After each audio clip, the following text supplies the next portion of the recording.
Hello, everybody. My name is Katie Vangurciani, as I already told you. I'm happy to be with you today and moderating the conversation with Timothy Blauvelt about Transcaucasian Democratic Federative Republic of 1918, federal aspirations, geopolitics, and national projects. We will have a 45-minute conversation followed by Q&A. It's my pleasure to introduce Timothy Blauvelt. Timothy Blauvelt is professor of Soviet and post-Soviet studies at Ilya State University in Tbilisi, Georgia, and is also regional director for the South Caucasus of American Councils for International Education. He has published numerous peer-reviewed articles and book chapters and is a co-editor with Jeremy Smith of Georgia After Stalin, Nationalism and Soviet Power, published by Routledge in 2016. His new book, Clientelism and Nationality in Early Soviet Fiefdom, The Trials of Nestor Lakoba, was just published by Routledge in June 2021. Most importantly for us today, he is also co-editor with Adrian Briscu of the Transcaucasian Democratic Federative Republic of 1918, Federal Aspirations, Geopolitics, and National Projects, published by Routledge in 2021. The volume tries to fill the gap in research about the short-lived republic. Let's start with this volume. Could you, Timothy, talk more about the volume, which is a special issue of Caucasus Survey? I have it here. So what is yours, Timothy? So thank you, Katie, and hello, everybody. So this project actually began as the initiative of Adrian Briscu, who is a professor at Prague, at Charles University in Prague, and is also an associated professor at Ilya. And he had this sort of observation that this Transcaucasian Federation, which existed for basically 1 month in 1918, often appears only kind of as a footnote in histories that in this region are most often written through a national perspective. And he thought, given the fact that we are having so many anniversaries of the founding of the states in the region of 1918, anniversaries about the Bolshevik Revolution, that we should have an academic observation of this Transcaucasian Federation and use this as an opportunity to study it from a regional perspective and even from a global perspective. So he organized a conference that took place in May 1918 in Prague. And part of the idea was to invite participants to give the perspectives on this federation and ask questions. Why did it come into being at all? Who wanted it? Why did it last as long as it did? And why did it ultimately fail?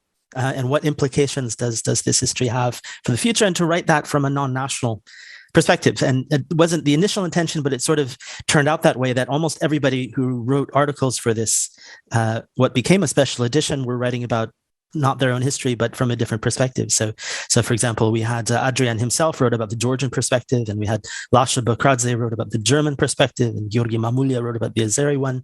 Beka Kobakhidze wrote about the British perspective, and Sarah Sly about the North Caucasian one. I was invited to write a chapter, an article about the Bolshevik perspective on this. And ultimately, we decided to put this together as a special edition for Caucasus Survey, which is the edition that Katie has.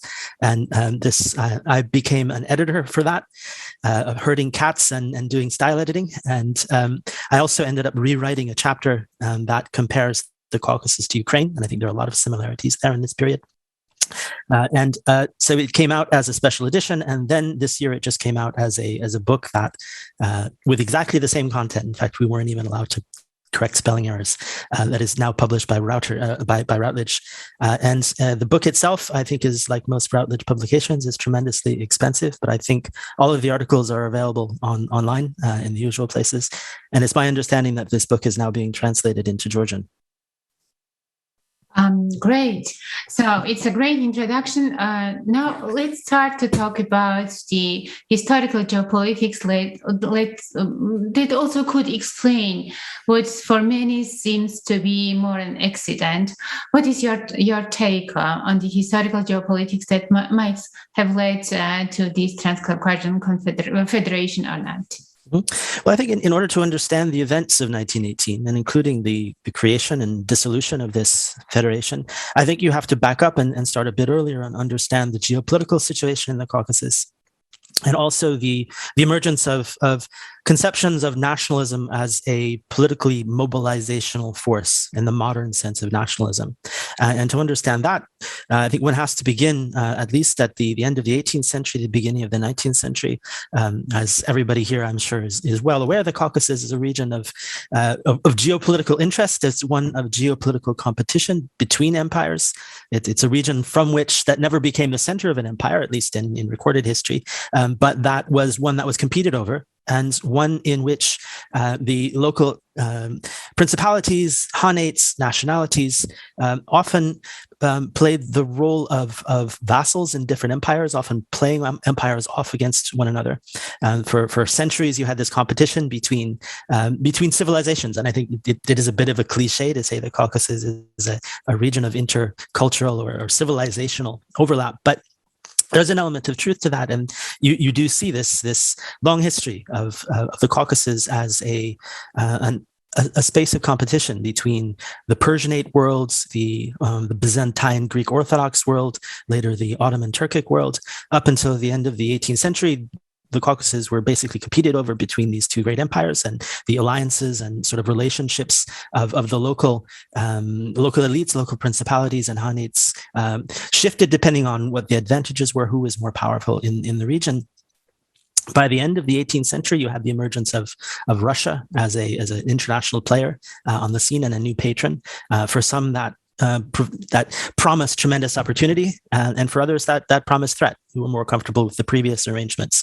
And Russia has, I'm sure everybody here knows, made arrangements with the Georgian king of Kartli Kakheti in the Treaty of Georgievsk in 1873, and then ultimately annexed Georgia in 1801 and used Tiflis as the center of its administration as it incorporated the other principalities and kingdoms of Georgia, the khanates that were part of the Persian Empire, the Yerevan, Baku, Guba, and Karabakh, and so forth.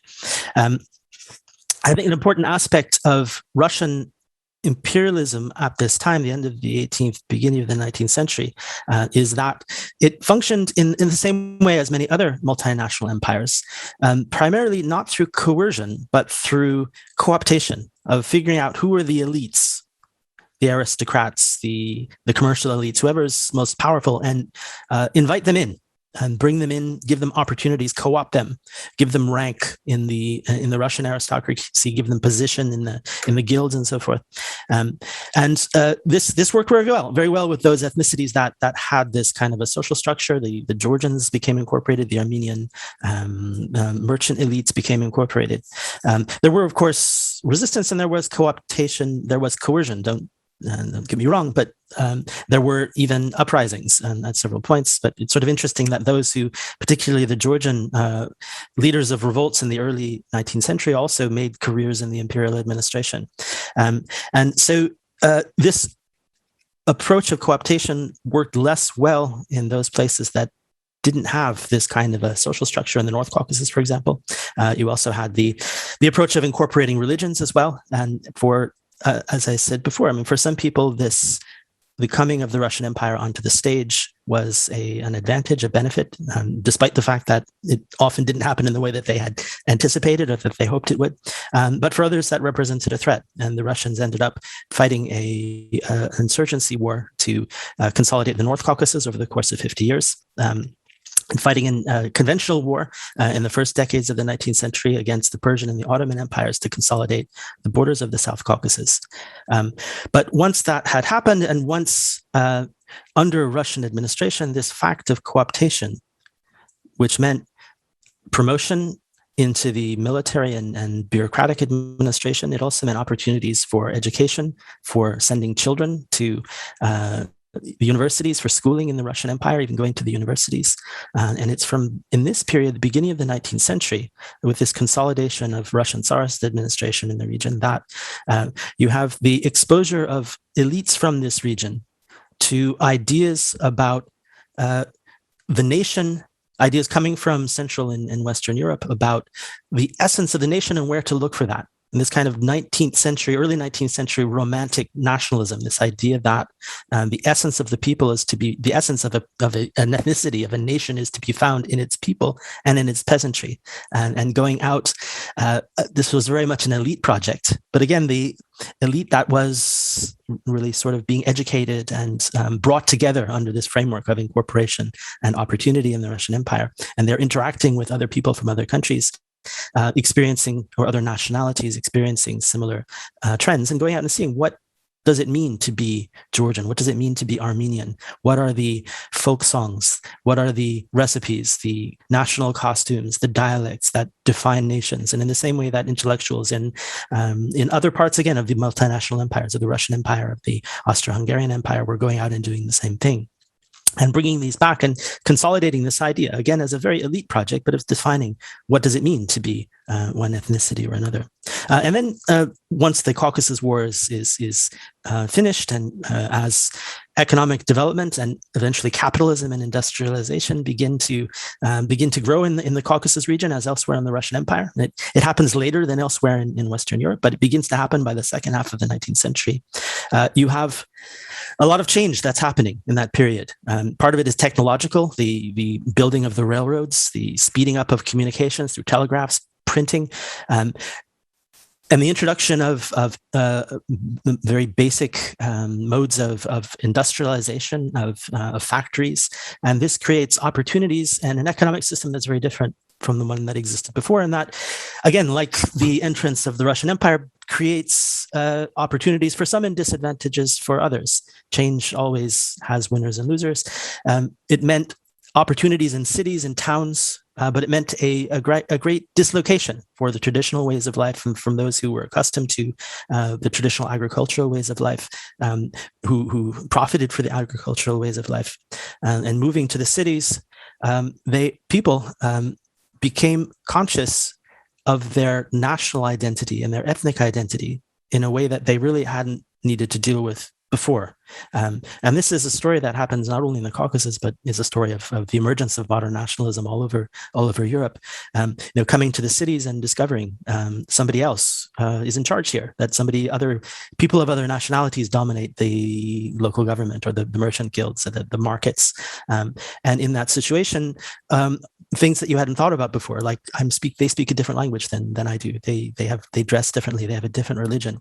And in that situation of dislocation, the natural tendency is for people to appeal to people who are like them, people who come from the same village, the same region, who speak the same as them.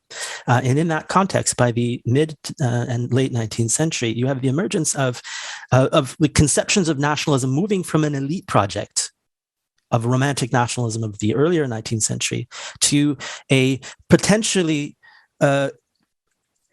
mass political idea that can be used to mobilize people, that can be used as a political platform. Yeah, so by the end of the 19th century, for the very same reasons that these natural platforms and national people began to observe these ethnic and national differences, the same kinds of dislocation also led, beginning in Western Europe and then spreading to further east here to the Russian Empire, people thinking about the dislocations that this change causes, that capitalism, industrialization, urbanization create, and looking at this question of winners and losers and thinking about the losers. And, is there a better way to organize society? Does it have to be so traumatic? Can we do things in a way that are more fair? Can we organize society? And what does this mean? And that's really sort of the essence of the writings of Marx, to sort of consolidate what is capitalism? What is going on here? And then what would come after that?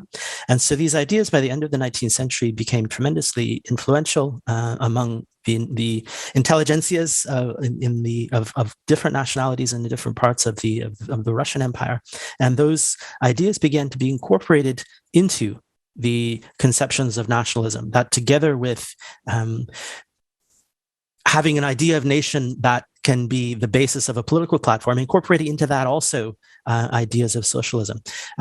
Ideas, in some sense, socialism and nationalism can be seen as the two great ideologies of the 19th century, which in essence are contradictory to one another. They have different ideas about where the essence of power, where the essence of the nation, where the essence of social being exists, right? For nationalism, it exists in the nation, in ethnicity, or the nation if it's civically defined. But for socialism, it's based on class. on the interest of class. So in that way, they're contradictory. But in the way that nationalism and socialism actually became operationalized in the end of the 19th century, the beginning of the 20th century, the fact is that they went very much together. And all of the national movements that began to emerge in the Caucasus in the end of the 19th century began to incorporate these ideas as well. And that's true across the board of the Georgian social revolutionaries, the social democrats, who would later be called the Mensheviks, the Armenian Dashenak Tsytsyun, the Azerbaijani Musavat, that in addition to these national platforms, they incorporated into them the ideas of national development and socialism. And generally speaking, again, we see these as contradictory, but for most socialists, for the dominant view of socialism in the Russian Empire at this time, the idea of revolution was that the idea of a socialist revolution is that it's something that's going to happen in the distant future once we reach a level of economic development. And Marx had wrote that these changes happen when each economic system reaches its peak and then its contradictions force a revolution and a change. And the problem in the Russian Empire was that we're really far behind, right? Those kinds of, the peak stage of capitalism is happening not here, but in Germany and England and France. What we need to do is to reach that stage until at some point in the future, then revolution can happen. And that was the dominant view among most of the socialists in the Russian Empire, and the dominant view among the organizers of these national and increasingly national movements that incorporated socialism, that we should develop our nation. And that idea allows the combination of socialism with nationalism. There were people who disagreed with that, and particularly the Bolsheviks, who thought we can skip over that intermediary stage and make revolution happen. And that's sort of what Leninism and Bolshevism was all about, an elite party of the vanguard that can make revolution happen.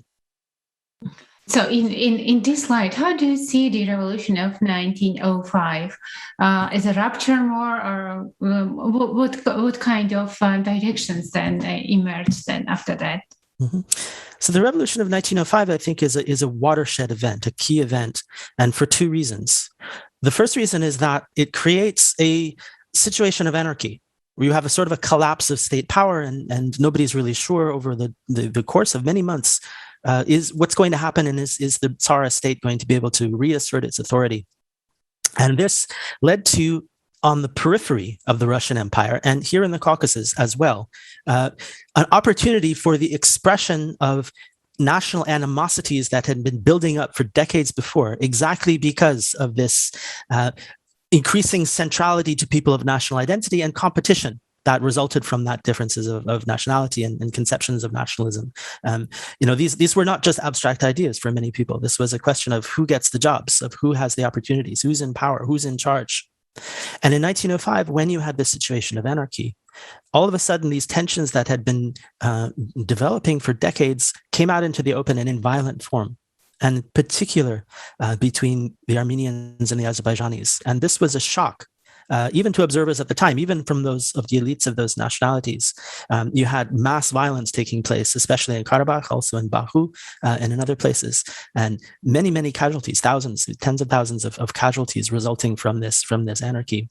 So it's really it is the direct origin of the Armenian-Azerbaijani conflict, which remains with us today. And many commentators on this observe that it, as a form of conflict, it really is not an ancient hatred. It is a modern emergence that took place that really has its beginning from 1905. The second big consequence of the revolution of 1905 is the concessions that the Tsarist regime made in order to reassert its power.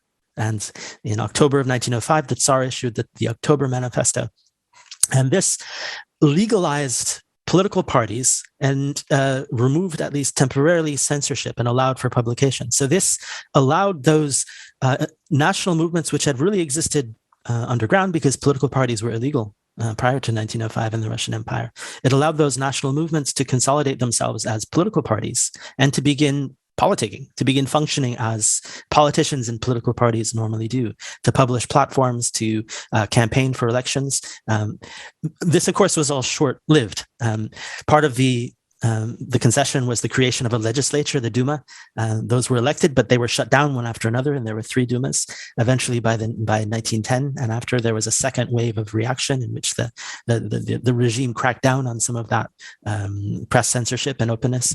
But nevertheless, it was sort of a Pandora's box that allowed the beginnings of a political organization. And so both of those two things really make the revolution of 1905, even though it ultimately fails in its primary objective, the primary objective of the intelligentsia of the Russian Empire of all nationalities, for Russia to become something better and something different, to go from being an autocracy to a modern, law-governed, normal, federal kind of a state. Another event that comes right after that is the World War I and the collapse of multinational empires, which also adds to this anarchy and is maybe more of a box of Pandora's box that opens up different for different events to happen. What is your take on that? Yeah, so the First World War is the other big watershed event in the Caucasus that really changes the underlying situation. So the Caucasus become a central front in the First World War. The Ottoman Empire in particular is eager to regain some of the territories that had lost earlier, especially Kars, Ardahan, and Batumi. In the course of fighting the war, one of the concessions that the Tsarist regime makes is the creation or allowing the creation of national military units, particularly as Armenian and Georgian military units, and also Muslim ones, as a concession in order to encourage morale for fighting on that front. But ultimately, of course, the biggest consequence for the Tsarist Empire of the First World War is essentially losing the war and collapsing as an empire. And this is the February Revolution of 1917, where the Tsarist system basically overnight collapses. And you have the creation of a provisional government, the Временное правительство, and really a sense among the reformist intelligentsia all over the Russian Empire that this finally is the opportunity to create this, to bring to life this ambition, this aspiration that we had for so long, again, to make the Russian Empire into a democratic, constitutional, law-governed, and federal state. And I think that dream and that aspiration is really important to understand as a motivating factor, and to understand how important that is to the intelligentsia and to the elites and the Russian Empire, including in the periphery and including in the Caucasus at that time. There were some elites, some intelligentsia and others who had ideas about national intelligence, about national independence, and who stated those goals. But that was the minority. The dominant discourse among all the national intelligentsias and among the national parties was for a form of federalism, a form of cultural autonomy, even national autonomy, but within the context of a democratic Russia. And that's something, an aspiration, I think, that they often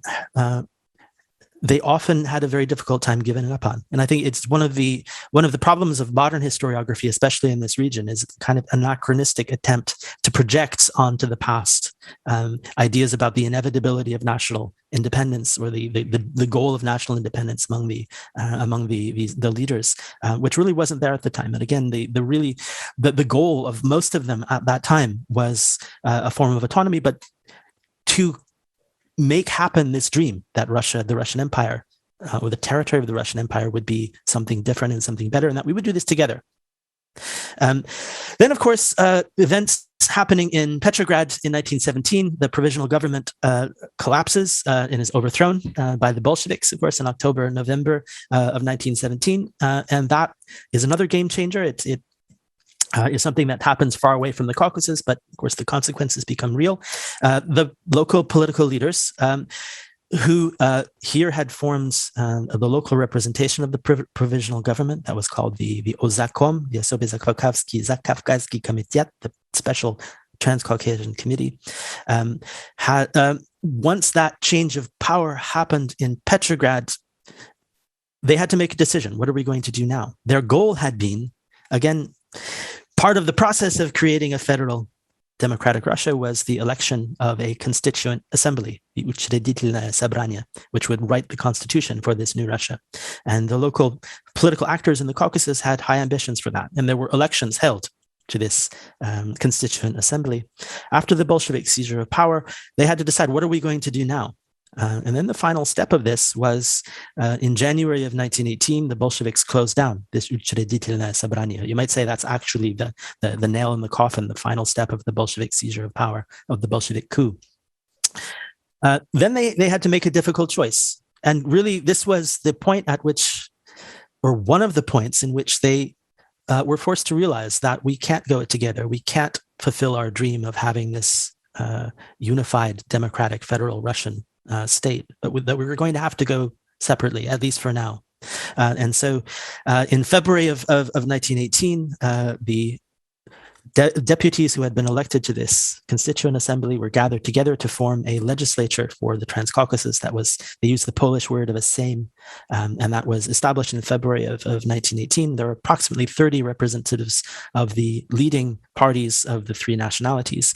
The Georgian Mensheviks, the Georgian Social Democrats, the Armenian Dashnaks, and the Azerbaijani Musavat. But I think an important thing to mention here too is that often in national historiographies, they write about this as the coming together of the Armenian, the Azeri, and the Georgian state.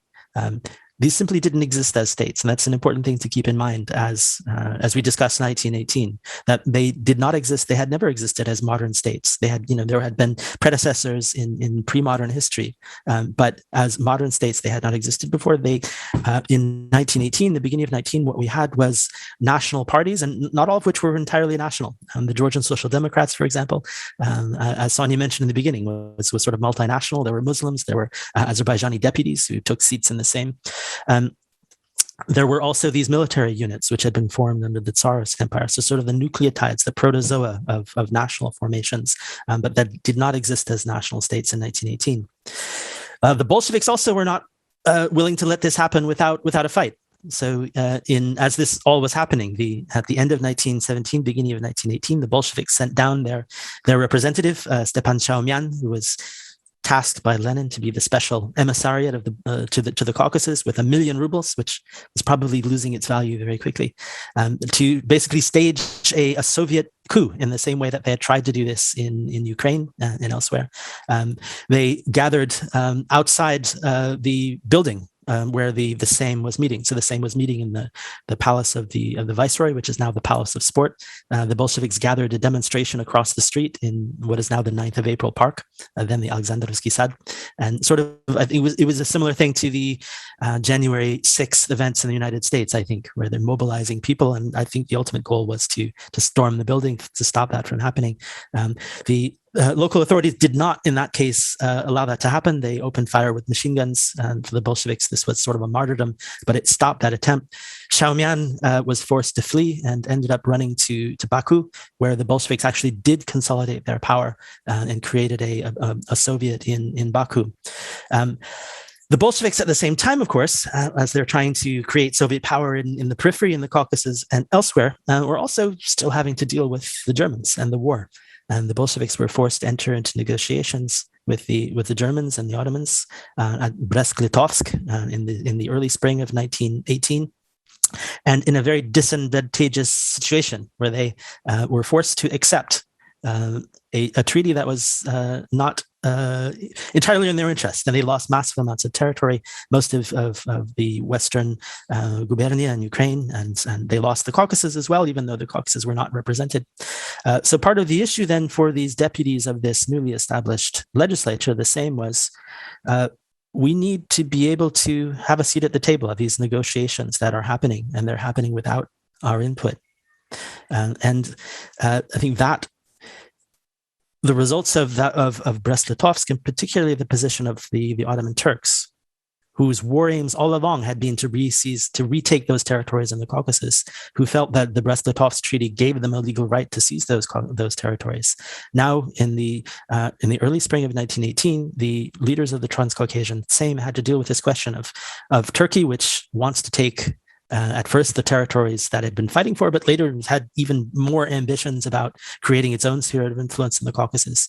And what do we do about that? How do we deal with this imminent threat? And of course, all three of these parties and the three dominant ethnicities, the Georgians, Armenians, and Azerbaijanis, had different priorities, different attitudes towards the Ottomans in the first instance, but about more generally, what should we do in this situation? So this is now the most interesting part, I think. There are, on the one hand, intentions of Germany and Turkey and intentions of Western allies, but also the differing priorities of Armenians, Azerbaijanis, and Georgian parties. So it is most interesting, I think, to see, because the historiography afterwards and the memory politics also looks at this period differently. And how would you elaborate on that? Mm-hmm. Well, first of all, the Central Powers, the Germans and the Turks, had, even though they were allies, they had sort of different views about the Caucasus, about what to do in this situation. The Turks had, of course, this is very soon after the Armenian genocide. They wanted to contain the Armenians. And also to get the natural resources of the Caucasus. The Turks thought, what we need here is a kind of federation that will be weak, or a confederation that will be strong enough to contain the Armenians, but weak enough that it will be kind of a buffer state. It won't have its own influence on its own. So therefore, it was the Turks in the first instance who encouraged the same, basically demanded of the same, that they declare independence for the Russian Empire in order to be able to negotiate with the Ottoman Empire. And so this was the real motivation for the declaration. And the leading parties of all three, the leading representatives of all three groups were not entirely convinced of this, but they decided that there was no other option. And it is sort of interesting that representatives of all three were sort of hesitant about this declaration of independence, and yet they saw this was really the only path to choose. So in April 22nd of 1918, they declared this independent federation, and they began the process of negotiation. And there were two conferences that were held, one in Trabzon and then one in Batumi with the Turks about this territory. And of course, again, all three had different interests. The Georgians wanted to preserve Batumi first and foremost, and to preserve that territory and to prevent loss of territories. And the Armenians, of course, were in this situation facing the Turks. They were terrified of the Turks. They were looking for support. And the Azerbaijanis were less fearful of the Turks. I think it's one of the things that comes across in the articles in the book is that about Azerbaijan in particular is that it's often portrayed, especially in the other historiographies, that they were basically lackeys of the Turks and they wanted to go along with whatever the Ottomans did. And the fact is they had their own interests, and they also were not eager to become Turkish vassals in a dummy federation, and they also took part in these negotiations. There were delegates primarily from the Georgian and the Azerbaijani, the Musavat and the Social Democratic Party, leading the negotiations in Trabzon and in Batumi. But part of the problem here too was the collapse of the Tsarist army, which left the only military force as these national units, the Armenian and the Georgian national units. And despite wanting to preserve their territory and being told from the leadership of the Transcaucasian Federation that we are going to hold, that we're not going to give in to concessions, the facts on the ground. This was a period in the spring of 1918 where it really seemed like the Central Powers might be victorious. The Germans were preparing for the summer offensive of 1918. It really looked like they might win the First World War. And the Ottomans were on the ascendancy in the Caucasus. And one after another, they conquered those territories. The fortress at Kars fell. And then ultimately Batumi fell almost with very little resistance. So the Transcaucasian leadership was forced to deal with this situation where the Ottomans were set to really roll over the entire Caucasus. And in that situation, then these differences among the three main parties in the federation came to the fore. And what are we going to do about this? And first and foremost, the Georgians saw the best opportunity to prevent a Turkish incursion or further incursion was Germany. Germany as the ally of the Turks, Germany that wasn't so thrilled about the Turks taking all of this territory, could act as a restraining force. And yet, like in the earlier part of 1918, when the Turks sort of demanded that they declare independence, the relationship with the Germans was such that the Germans said, we will act as a patron, but you need to declare independence. And the Germans were not, as the Turks, interested in having a loose, weak federation. They wanted a stronger authority to deal with. I think what the Germans were after was sort of similar, very similar to what they were doing in Ukraine, to create a client state. The Germans very much wanted the manganese in Georgia. They wanted access to the railroad, eventually access to the oil in Baku, and therefore the Georgians declared independence with the understanding of this relationship with Germany, and which indeed came into play. The Armenians saw potential allies first, perhaps in the White Russian forces, and then in the Allied forces once the Germans lost the war after November of 1918, and then ultimately in Soviet Russia. The Azerbaijanis, despite their hesitations, saw the Ottoman Turks as the best ally in this situation. So ultimately, these priorities and fears of all three members led to the declaration of independence, one after the other, in May 26, 1918, first of the Georgians, and then 2 days later on the 28th of Armenia and Azerbaijan. And at that moment, all three came into existence as modern nation states for the first time. And Tim, one of the last questions to sum up our discussion is the legacies and lessons of the FDR. What are the lessons we could or could not learn from this experience? Mm-hmm. So I think this is one of the most complicated, but also the most interesting question about this entity that existed for such a short amount of time. And on the one hand, it is something that was coincidental, that it resulted from the particularities of the geopolitical situation at the time. That again, they were in many ways forced to work together, forced to cooperate, forced to declare independence and to create this entity.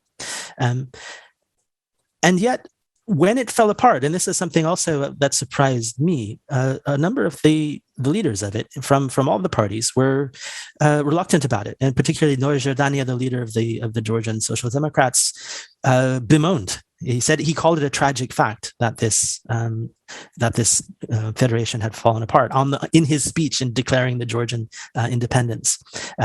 He often later would speak wistfully about the federation, and there had even talked about the possibility, and some of the other representatives of the other parties as well talked about the dream that we could reunite again, that this set a kind of a precedence, that we could do that. The Bolsheviks, of course, when they came to power after 1921, would sort of emulate the federation and create their own version of it, although one that had a lot more support from the Armenians than from the Georgians. I think the Georgian elites were the driving force in 1918, but the new Georgian Bolshevik elites were surprisingly nationalistic and were very opposed to a federation in 1921 and ultimately revolted against it. And ultimately, the first wave of Georgian Bolshevik leadership ended up resigning in October of 1922 in protest of this federation. I think it has tremendous implications for this whole history has tremendous implications for how the Bolsheviks approached the question of nationalism and nationality. I think in combination with what they were facing on the Western Front in Ukraine and Poland, but here too they realized that nationalism is important and is not going to go away. That we can't assume that it's going to disappear, and that we have to have a concessional policy towards national identity, which ultimately they did. And they saw that one of the reasons they failed in the Caucasus in 1918 was exactly that they didn't pay enough attention to national identity. They overlooked it, and that they would have to change their approach. I think in the longer run, it does set this precedent that there was this period, however brief, the fact that it only existed for a month and a few days, but that you did have this kind of cooperation despite these internal contradictions, despite differences of priorities, of fears, of outlooks. I think another element where it's important is that it's something that forces us to look at the history of the region in a different way that is traditional and common. I mean, I think in this region, it most normally, both in popular understanding and in academic approaches, history is viewed strictly through a national prism. And the Transcaucasian Federation is one, I think, that encourages viewing this region in a regional sense, but also in a global sense, which I think is a useful corrective to historiography and the popular understanding of history of this region.